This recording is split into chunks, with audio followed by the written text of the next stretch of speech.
Em nome do Pai, e do Filho, e do Espírito Santo. Amém. Queridos irmãos e irmãs, sejam muito bem-vindos hoje para mais um dia. Hoje é o último dia que meditaremos a carta aos Hebreus. Rezemos juntos. Pai nosso que estais nos céus, santificado seja o vosso nome. Venha a nós o vosso reino, seja feita a vossa vontade, assim na terra como no céu. O pão nosso de cada dia nos dai hoje, perdoai-nos as nossas ofensas, assim como nós perdoamos a quem nos tem ofendido. E não nos deixeis cair em tentação, mas livrai-nos do mal. Amém. Ave Maria, cheia de graça, o Senhor é convosco. Bendita sois vós entre as mulheres, e bendito é o fruto do vosso ventre, Jesus. Santa Maria, Mãe de Deus, rogai por nós, pecadores, agora e na hora de nossa morte. Amém. Glória ao Pai, ao Filho e ao Espírito Santo, como era no princípio, agora e sempre. Amém. Que alegria! Hoje nós encerramos mais um livro da Sagrada Escritura. Nós poderíamos até ter pego 5 dias para meditarmos esta carta aos Hebreus. Escolhemos 4 dias, ficou um pouco corrido, teve primeiro, segundo dia que o vídeo ficou mais ou menos longo, porém vamos imaginar que dessa forma tenha ficado bom e todos compreenderam. Quando possível, pode ser que muito em breve vocês vão perceber ali um resumo, vão perceber uma live, um vídeo extra falando novamente sobre essa carta, que é extremamente importante, extremamente importante. Então nós chegamos aqui nos últimos capítulos, nós temos o capítulo 11, 12 e o capítulo 13 é um apêndice. Capítulo 11 mostra da importância da perseverança na fé, a importância da fé. Aqui nós temos, eu marquei nas minhas anotações, capítulo 11, 15 exemplos da importância da fé na história da salvação. A importância da fé na história da humanidade. Aqui são 15 exemplos. Se alguém quiser uma grande introdução sobre a Bíblia, principalmente sobre o Antigo Testamento, esse capítulo 11, começo do capítulo 11 da Carta aos Hebreus, nós temos aqui esse grande resumo. Aqui nós temos, em linhas gerais, aquilo que é o essencial do Antigo Testamento. Então, novamente, se alguém quer um resumo do Antigo Testamento, o começo da Carta aos Hebreus é esse exemplo. Nós vamos perceber ali, no começo, inicialmente a definição de fé. E aqui vale a pena ler, comecinho do capítulo 11, o que é fé? O que é fé? O padre diz, há dias atrás, o que era a esperança. A esperança é como uma âncora. A esperança é como uma âncora que nos liga a Deus, liga a alma a Deus, nos liga àquilo que é eterno. Agora, o que é a fé? Veja, a fé é a garantia dos bens que se esperam, a prova das realidades que não se veem. Foi dela que valeu os antigos seu belo testemunho. O que é a fé? A fé é a garantia dos bens que se esperam, é a prova das realidades que não se veem. Então essa é uma definição de fé. E aí nós temos aqui 15 exemplos da fé na história da humanidade. O primeiro deles já é a nossa fé em Deus, o momento da criação. O primeiro ponto diz assim: o mundo, a história, aquilo que existe, não tem sua origem em coisas manifestas. Ou seja, o mundo não surgiu por ele mesmo, o mundo não surgiu do caos, o mundo não surgiu de uma inteligência natural das coisas que foram naturalmente se organizando. Não, o mundo surgiu pela palavra de Deus, o mundo surgiu da sabedoria de Deus, o mundo surgiu de um Criador. Então esse é o primeiro ponto. Depois o segundo, nós vamos perceber ali alguns atos de fé, alguns exemplos de fé no Antigo Testamento. Então o primeiro é a fé na criação, a ação de Deus. A criação, ela acontece como uma ação divina, não como uma ação de coisas manifestas. E aí depois alguns exemplos de fé. Primeiro, ou vamos colocar ali como segundo, primeiro é a fé na criação como uma ação de Deus. Segundo, o sacrifício de Abel. Terceiro, o arrebatamento de Enoque. Todas as pessoas de fé que deram sinais de fé e devem ser respeitadas por cada um de nós. Quarto, a fé de Noé. Noé que entrou na arca, que acreditou que entrando na arca ele estava assumindo aquilo que Deus desejava para ele. Depois o quinto, ali belíssimo, o exemplo de Abraão. O que tem o exemplo de Abraão? Ele ofereceu Isaac E ele partiu e residiu em uma terra diferente, uma terra estranha. Então aqui poderia até inverter a ordem. Ele partiu da sua terra, residiu em uma terra estranha e também teve a coragem de oferecer o seu filho. Sexto, Sara acreditou que teria um filho em idade avançada. Depois, o sétimo, nós temos aqui o exemplo de Isaac, que abençoou os seus dois filhos, Jacó e Esaú.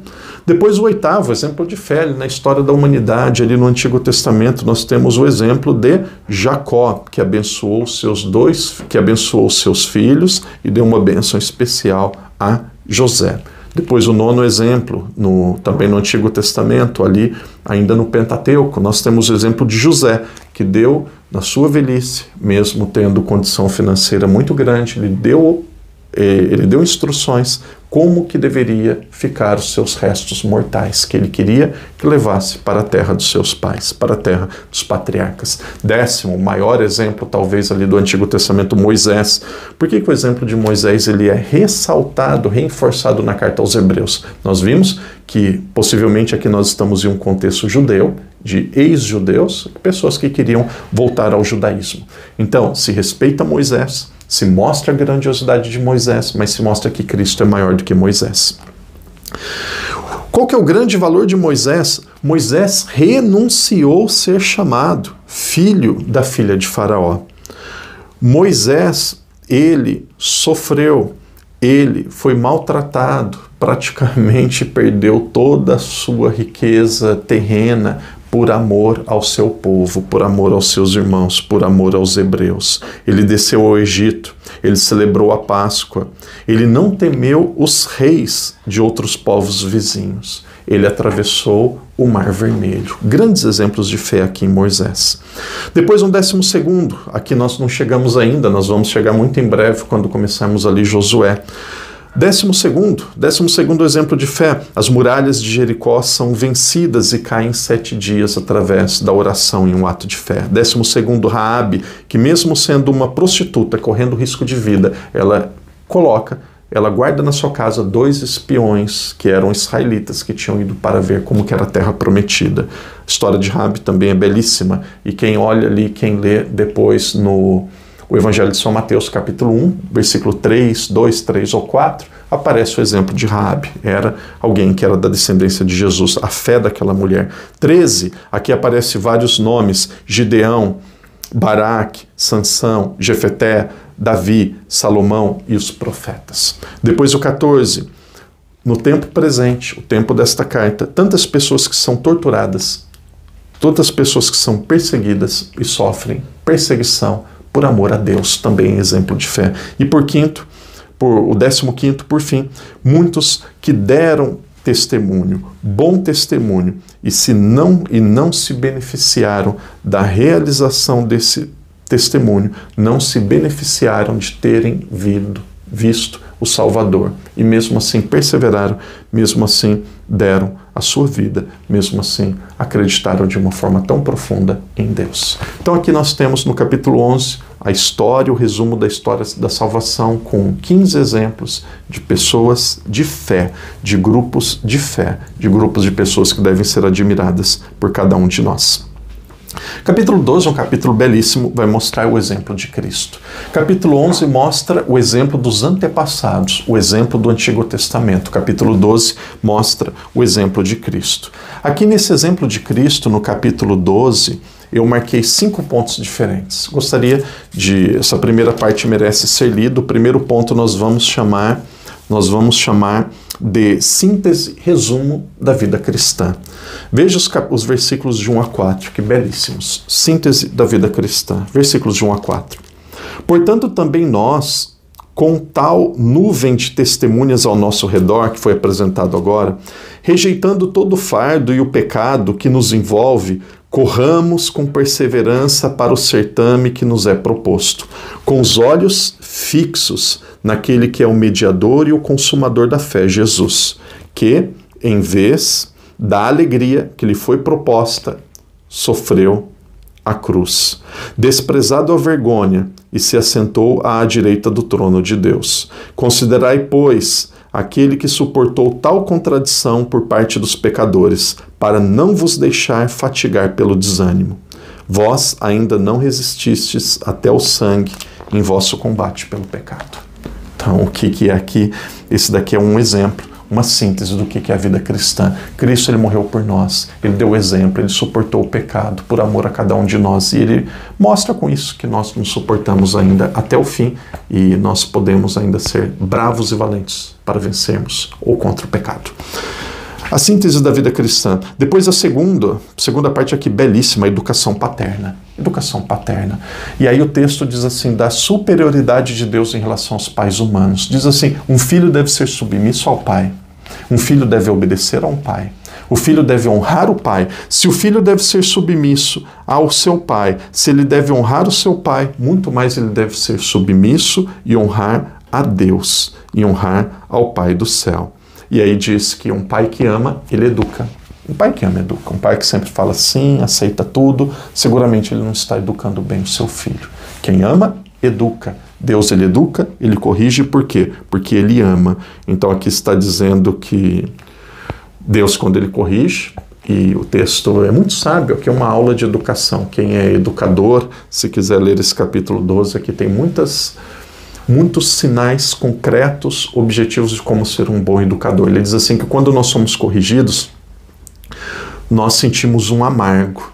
Quando nós somos corrigidos, nós sentimos ali uma certa ofensa, uma certa dureza. Muitas vezes nós ficamos até um pouco tristes, mas depois, quando nós obedecemos, fazemos aquilo que é certo, vem a paz e vem a alegria no coração. Um bom educador é aquele que educa. E um bom discípulo é aquele que, mesmo ficando triste, no momento sentindo até um pouco de tristeza, quando ele é corrigido, ele obedece. Porque depois, qual que é o fruto de tudo isso? O fruto de tudo isso é a paz. O fruto de tudo isso é a presença de Deus. Primeiro resumo da vida cristã. Depois nós encontramos aqui no capítulo 2 a educação como que é a educação de Deus. Obedecemos os pais, obedecer ainda mais a Deus. Nós devemos ser corrigidos pelos pais, muito mais devemos ser corrigidos por Deus. Depois na terceira parte, terceiro ponto aqui principal desse capítulo 12 que eu gostei, nós vamos ouvir falar sobre castigo da infidelidade. O que significa o castigo da infidelidade? Deus, ele é justo, ele procura que todos nós vivamos para ele, mas aqueles que cometem um erro, eles são corrigidos. E nessa terceira parte, aqui talvez esteja o ponto principal, que é um grande ensinamento de sabedoria, diz assim, devemos procurar estar em paz com todas as pessoas. Para a nossa santificação, devemos procurar estar em paz com todas as pessoas. Devemos honrar a Deus e não nos tornarmos profanos, não nos tornarmos pessoas sem fé, como foi o exemplo de Esaú. Confesso que quando estudamos Esaú ali em Gênesis, imagino que foi Gênesis 29, mais ou menos, ali no começo parecia que Jacó estava trapaceando. Compro o direito de progenitura, eu fico no seu lugar. E aí Esaú aceitou esse direito por um prato de lentilhas. Aqui nesse capítulo 12 está resolvido, está muito claro. Nesse capítulo 12, o autor explica o que aconteceu ali com Esaú. Esaú, ele foi uma pessoa, ele agiu como uma pessoa que não quis, não teve zelo, não procurou a sua progenitura. Ele não valorizou a bênção do pai. Ele trocou algo que era grande, importante, sublime, por um prato de comida. Então, isso daqui mostra a falta de desejo que ele tinha por aquela bênção. E aí, cada um de nós, Deus, ele vai nos castigar se nós nos comportarmos da mesma forma e não procurarmos a sua bênção. Esaú foi impuro e foi uma pessoa que ofendeu a Deus, foi profano, foi uma pessoa que ofendeu a Deus principalmente por não acreditar, não valorizar o valor da bênção. E aí nós temos ainda uma quarta parte nesse capítulo 12, que é as duas alianças. A primeira aliança foi a aliança do Antigo Testamento, mas a aliança com Jesus é uma aliança muito maior. Por quê? É uma aliança onde se sobe no monte de Deus. É uma aliança onde as pessoas podem adquirir e chegar na Jerusalém Celeste, que é o céu. E aí, por fim, mostra Jesus como mediador. Mediador de uma aliança muito superior, uma aliança que foi realizada pela aspersão do seu sangue, que é muito superior ao sangue de Abel. E aí Deus diz que as pessoas devem ouvir o seu pedido, o seu clamor, o seu desejo. Ao contrário, elas seriam sacrificadas. Capítulo 13 e último capítulo, nós temos aqui um apêndice. O que é um apêndice? Apêndice é um resumo daquilo que o autor conclui ali na sua carta. Primeiro, nós vemos ali as últimas recomendações do autor. Primeiro, o amor fraterno. O amor fraterno entre a comunidade. Depois, a importância da fidelidade no matrimônio, que as pessoas que estavam casadas deveriam honrar o matrimônio. E aí, por fim, não apego e amor ao dinheiro. E ainda fala da importância da fidelidade. Nós temos ainda outros temas aqui no apêndice, nas últimas recomendações. Tem esses temas: amor fraterno, a importância de honrar o matrimônio, a pessoa não ser apegada ao dinheiro, a importância da fidelidade. Depois, aí ainda na apêndice, nós temos uma recapitulação. O autor ele faz uma recapitulação da importância do sacrifício, da importância de Jesus como sumo sacerdote. Depois fala também da importância da obediência na oração, obediência a Deus, e aí por fim aparece ali uma bênção, uma oração breve, mas uma oração profunda da bênção que Deus deseja dar a todos que são seus filhos. Em poucas palavras, capítulo 11 mostra a importância da fé na história do Antigo Testamento, o exemplo de pessoas de fé. Capítulo 12, o exemplo de Jesus. E aí depois, no capítulo 13, eles são as últimas recomendações, a importância da fidelidade, uma recapitulação, a obediência aos líderes e também, por fim, uma bênção. A carta aos Hebreus, e eu concordo com isso, é como se fosse um quinto evangelho. Nós já vimos, os 4 primeiros evangelhos falam sobre a vida de Jesus aqui na terra. A carta aos Hebreus fala sobre a vida de Jesus como sumo sacerdote no céu, que intercede por cada um de nós. Queridos irmãos e irmãs, que alegria temos perseverado neste livro que é belíssimo, e aqui, por mais que o padre tenha se esforçado, por mais que o padre tenha tentado resumir, esse é um texto que precisa ler em silêncio, ler com carinho, ler procurando grifar bastante. Aqui exige muita atenção de cada um de nós. Então, quem não chegou ainda na carta aos Hebreus, vocês vão ler novamente e vão se concentrar. Vale muito a pena. Eu mostro aqui a minha Bíblia rapidamente, vamos ver se não vai cair nada. Então aqui tem a Bíblia do Padre. Vamos ver um outro capítulo seguinte, que tem a Bíblia do Padre. Então é assim que eu vou lendo. Vamos ver mais um. Então vocês vão percebendo que tem muitas anotações e vocês, cada um também vai fazendo da sua forma. Então esse daqui é a carta aos Hebreus. O padre já resumiu e é isto. Então o padre não vai mostrar até o fim. Irmão, irmã, que Deus te abençoe, que Deus te proteja, continue firme, continue valente, vamos adiante, que Deus nos abençoe, que Deus nos fortaleça. Não vale apenas a pena, vale a vida, porque para ganharmos a herança precisamos conhecer o Testamento, e o Testamento é o Antigo e o Novo, e vamos conhecê-lo e um dia estaremos com Deus no céu.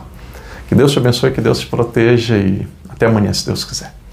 Em nome do Pai, do Filho e do Espírito Santo. Amém.